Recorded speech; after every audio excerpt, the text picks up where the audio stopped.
Welfin's one of the bigger players in the Ant arc.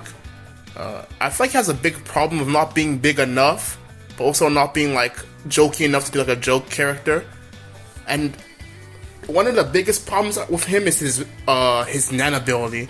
Like, his nan ability has a lot of steps to it. It's not really made for fighting, it's more made for interrogation, because that's what he does. He's untrustworthy, or he's untrusting, and he wants to know everything he can know about the opponent.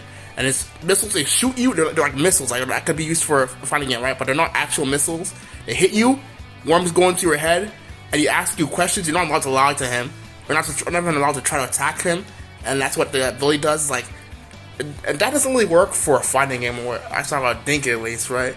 Because the way it works, the target missile loaded with a question or order. If you deny the order, the attack begins. All the steps for it, it doesn't really, like, how you're gonna have the steps happen. I think you get creative with it, but that's the one thing that does all that for one attack, and that's just not worth it at the end, right? Like I said about him being a big character, he does a lot in the Ant arc. I can see why someone be like, oh, he could get in the game, but he doesn't really like have a lot when it comes to fighting. Like, his missile man isn't really a fighting technique; it's more like something else, right? That's what some characters have, like, kind of like not really fighting techniques. They have kind of like more for something else, right? It makes it harder to work with.